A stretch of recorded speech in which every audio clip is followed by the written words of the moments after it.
बच्चों, जो आज की हमारी कविता है वह है नवभारती हिंदी पाठमाला क्लास 8 पाठ 5 फूल और कांटियाँ। इसके कवि हिंदी के सुप्रसिद्ध साहित्यकार अयोध्या सिंह उपाध्याय हरिऔध जी हैं। इनका जन्म 15 अप्रैल 1865 को उत्तर प्रदेश के आजमगढ़ जिले में हुआ। इन्हें हिंदी साहित्य सम्मेलन के सभापति होने का गौरव प्राप्त है तथा इन्हें विद्या वाचस्पति की उपाधि से भी सम्मानित किया जा चुका है। प्रिय प्रवास इनका सबसे प्रसिद्ध ग्रंथ है तथा यह हिंदी भाषा में खड़ी बोली का प्रथम महाकाव्य है। इन्होंने अपने काव्य में नए ढंग से अपने विचार प्रस्तुत किए हैं। हरिऔध की मृत्यु 16 मार्च 1947 को हुई। इनकी प्रमुख रचनाएं प्रिय प्रवास, वैदेही वनवास, परिजात, रसकलश, अधखिला फूल आदि हैं। बच्चों, जो आज की मेरी कविता है वह है फूल और कांटा। फूल और कांटा अयोध्या सिंह उपाध्याय जैसे महान श्रेष्ठ कवि की रचना है। इस कविता में कवि ने फूल और कांटे की तुलना उनके विभिन्न प्राकृतिक स्वाभाविक गुणों के आधार पर की है। फूल और कांटे एक ही डाल पर उगते हैं, उनका एक सा पालन पोषण होता है, फिर भी एक सदा दूसरे को चुभन, दुख, दर्द, चोट आदि देकर हानि पहुंचाता है तथा दूसरा खुशबू, सुंदरता, कोमलता आदि देकर सदा दूसरों के जीवन में खुशियाँ भरता है। कहने का तात्पर्य यह है कि भले ही मनुष्य अच्छे या ऊंचे कुल में जन्म ले, पर उसका स्वभाव यदि अच्छा नहीं है तो सब व्यर्थ है। मनुष्य की महत्ता एवं उसकी पहचान उसके सद्गुणों एवं व्यवहार से होता है, न कि ऊंचे कुल में जन्म लेकर घृणित कार्य करने से। इस कविता के माध्यम से कवि संसार के एक बड़े रहस्य की ओर हम सब का ध्यान आकर्षित करना चाहता है। और सोचने वाली भी बात यह है, आखिर क्या बात है कि एक ही परिवार में जन्म लेने वाले और एक जैसे ही परिवेश में पले बढ़े दो भाई परस्पर विपरीत स्वभाव के कैसे हो जाते हैं। कवि इस कविता के माध्यम से पुनर्जन्म के सिद्धांत को भी पुष्ट करना चाहता है। व्यक्ति के स्वभाव में पूर्व जन्मों के संस्कारों का बहुत बड़ा योगदान होता है, अन्यथा ऐसा कैसे हो सकता है, यह सोचने वाली बात है। आइए हम कविता पर आते हैं। जन्म लेते जगह में एक ही पौधा उन्हें है पालता, रात में उन पर चमकता चांद भी एक ही सी चांदनी है डालता। परिवेश मीन्स वातावरण दोनों का एक है। एक ही पौधे में इन दोनों का जन्म है। जन्म लेते जगह में एक ही, जगह मीन्स स्थान, एक ही पौधा उन्हें है पालता। पालता मीन्स पालन पोषण करना, पौधा वृक्ष। एक ही पौधे में इन दोनों का जन्म एक ही स्थान पर होता है, पर इनके व्यवहारिक गुणों में बहुत अंतर है। इन दोनों का भरण पोषण एक ही अवस्था में होता है। आगे, रात में उन पर चमकता चांद भी एक ही सी चांदनी है डालता। रात में चमकने वाला चांद इन दोनों पर एक समान अपनी रोशनी बिखेरता है। आगे, मेघ मीन्स होता है बादल। मेघ उन पर है बरसता एक सा, एक सी उन पर हवाएं हैं बही। पर सदा ही यह दिखाता है हमें, ढंग उनके एक से होते नहीं। ढंग मीन्स तरीका, सदा माने हर समय, मेघ माने बादल। बरसात के समय पानी की बूंद इन दोनों पर एक ही समान पड़ती है। मेघ उन पर है बरसता एक सा। बरसात के समय पानी की बूंद इन दोनों पर एक समान ही पड़ती है। एक सी उन पर हवाएं हैं बही। हवा का सदा व्यवहार इन दोनों के प्रति एक जैसी है। पर सदा ही यह दिखाता है हमें, ढंग उनके एक से होते नहीं। पर इनके गुणों में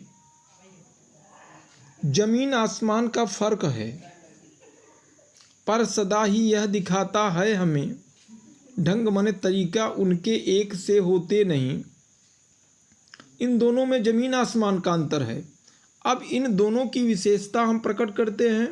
सबसे पहले मैं आपको कांटे की विशेषता के बारे में बता रहा हूँ। छेद कर कांटा किसी की उंगलियां, फाड़ देता है किसी का वरवसन। प्यार में डूबी तितलियों का पर कतर, भंवरे का है वेद देता श्याम तन।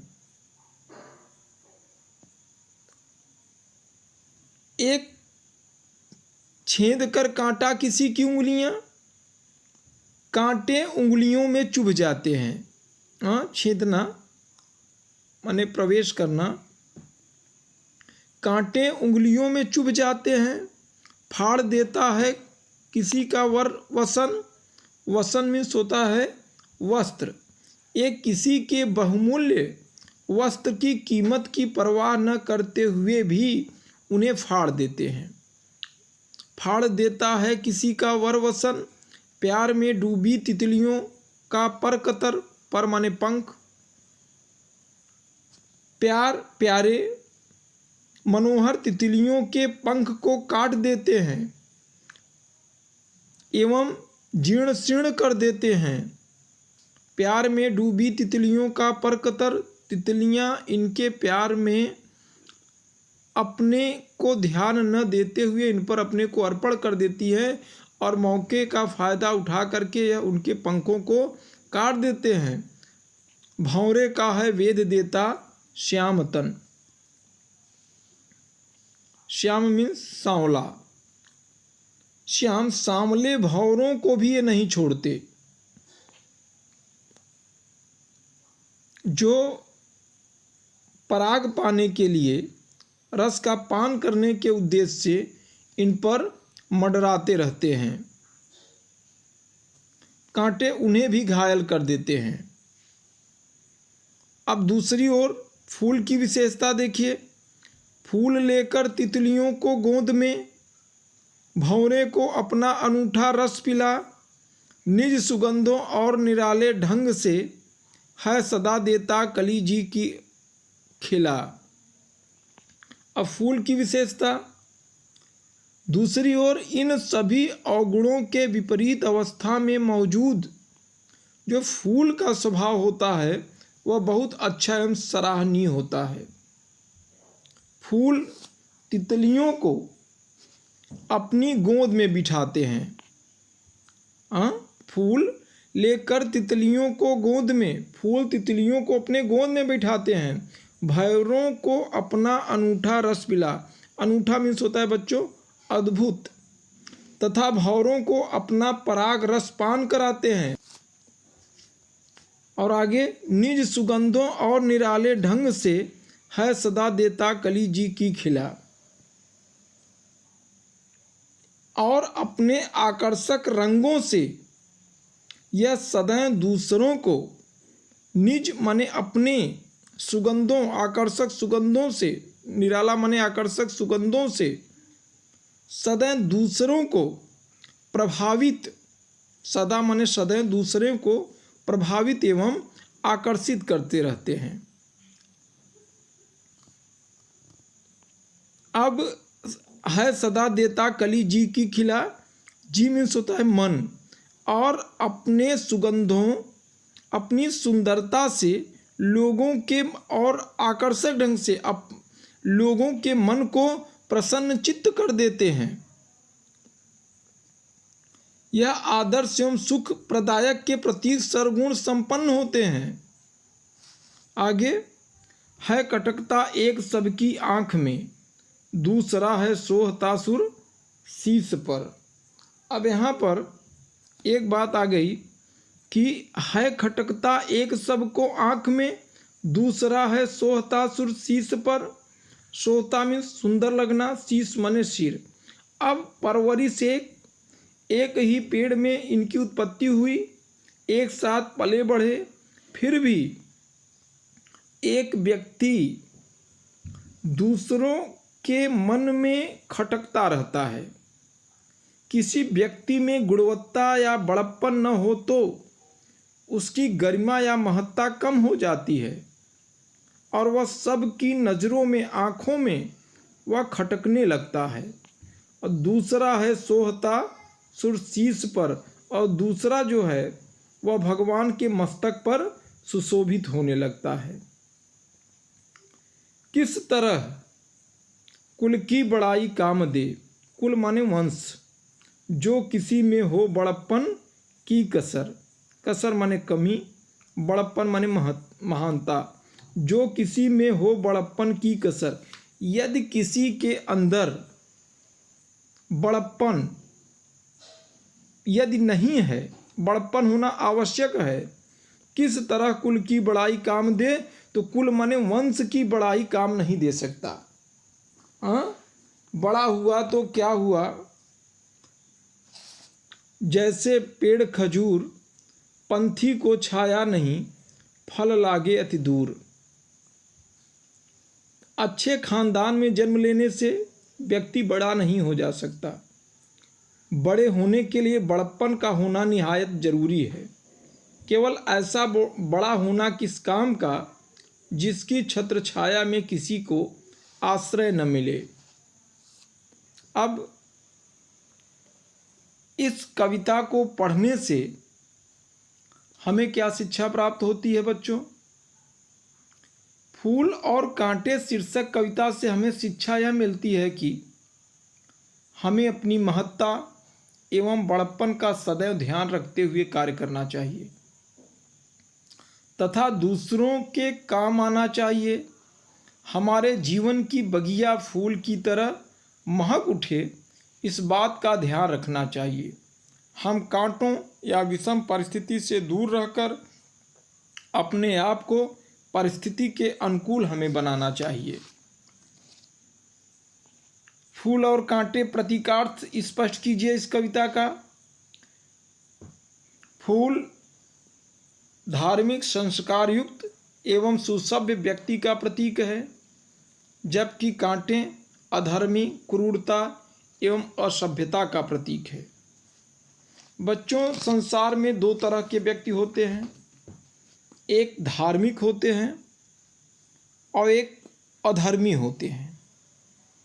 जो धार्मिक व्यक्ति होता है, सर्वे भवन्ति सुखिनः सर्वे सन्तु निरामयाः सर्वे भद्राणि पश्यन्तु माँ कश्चित् दुर्भाग् भवेत् की भावना से वह ओतप्रोत होता है। ओतप्रोत हो करके ही वह सभी प्राणियों का हित करता है। गोस्वामी तुलसीदास जी ने भी कहा है, परहित सरिस धर्म नहीं भाई, पर पीड़ा सम नहीं अधमाई। जबकि दूसरी ओर जो अधर्मी व्यक्ति होता है, वह सदैव दूसरों को कष्ट पहुंचाने में आनंद उसको आता है। उसमें दूसरों का सुख उससे देखा नहीं जाता, लोगों को दुख पहुंचाने में ही वह सुख का अनुभव करता है। वह इस काम में लगा रहता है जीवन भर। आपकी जो कविता आपने अभी अभी पढ़ा, फूल और कांटे, आपने इस जीवन भर कांटे की तरह आपने अभी पढ़ा, छेद कर कांटा किसी की उंगलियां, फाड़ देता है किसी का वरवसन, प्यार डूबी तितलियों का पर कतर, भंवर का है भेद देता श्यामतन। धन्यवाद बच्चों, निश्चित रूप से आप इस कविता को समझ गए होंगे।